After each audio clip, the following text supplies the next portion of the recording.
First of all, I want to thank everyone who have watched my beginners level vlog so far, and thank you for some of the comments. Some are nice, some are very constructive, and so I have to say that, thank you for all those comments. Good or bad, I accept that. I want to listen, I want to improve my vlog, so I am here to improve myself. And I think that's probably what everybody does, even if we get into a new hobby and they just really put their mind into it and suddenly get a bit overexcited.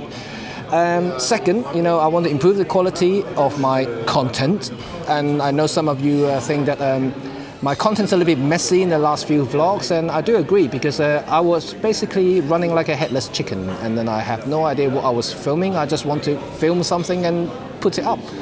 So today I want to have a specific things to talk about. I want to talk to you something about film photography.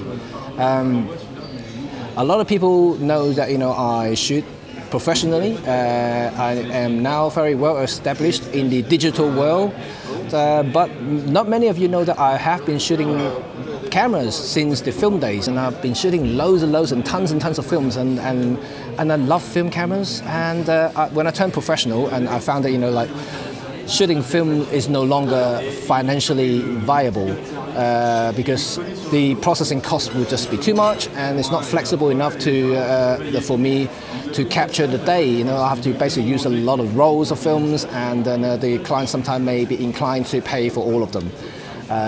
So digital was the solution, so I moved ahead with digital, and I now shooting exclusively digital. Well, not exclusively. People still pay me for film, but they are quite rare and few in between, if you know what I mean. I shoot film for my own projects, for my own stuff, and when I'm not actually working, I love to shoot film stills. So I shoot the M2 and the M6 quite a lot, and I love it a bit. And I know that you would think that if someone asked me what's my favorite film cameras of all time, 35mm, not medium format, so I'm only talking about 35mm, you were probably thinking of something like this. The Leica M6. Right, I had the M2 and I had the M3, I love them both, but M6 was kind of like the better version of them. I like it because it's got built-in meters, and it's still fully mechanical, which means that it will not die.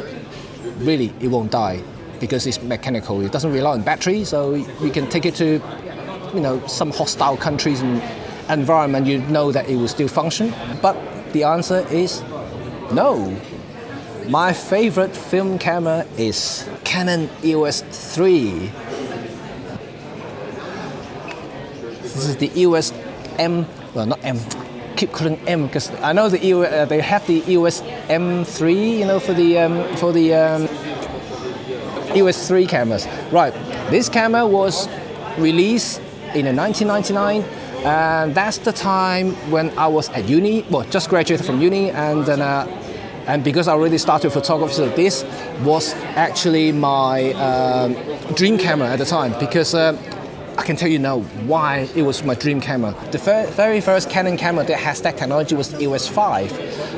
It has 3 focusing points, and all 3 of them can be eye control. When I mean that is, these 3 points, you look at any one of them, it will focus to that point. So you don't have to select it. You can just let let your brain does the job, which is what it's supposed to be. My very first SLR was actually the EOS 50E, which has 5 control points, 5 focusing points.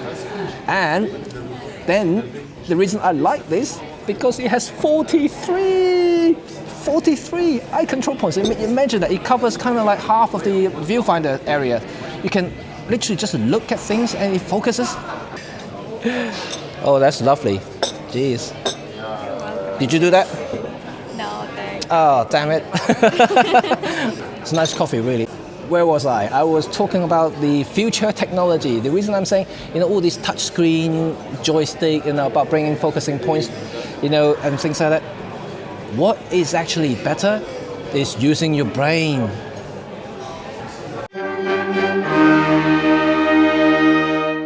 It's like magic, it reads your mind. It's just really unbelievable. That's what I really like this camera is, unbelievable. You know, it's just so cool. Even today, I still think it's cool. Anyway, so this is actually my favorite film camera, believe me or not, and I really like that. It's just one of the few cameras I think that they had the technologies, you know, that I could still call it the future at, you know, today. You know, thinking about this camera was releasing in 1999, and that was what, 18 years ago? You know, like that's a long time, you know, and 18 years ago technology, and I can still think it's future. Because I think if all your cameras have this eye control thing or mind control focusing point, wouldn't it be great? You don't have to look, select it from your thing, you know, use your finger to point your screen or put your screen. You just look at it and it focuses. That is what I call the future of autofocus. I still love the Leica, of course, you know, I like my Leica all the time, you know, and but this is really my favorite camera today. Still, it's been 19 years, I still like it, and still my favorite cameras. I also have Canon's flagship 1V, which is the very last EOS film cameras they ever made, so I still have that. Let me know what your favorite film camera is in your list all time. Anyway, I'll see you later. Hopefully I'll bring some more interesting conversation next time, and see you soon. I'm going to enjoy my coffee now. Bye.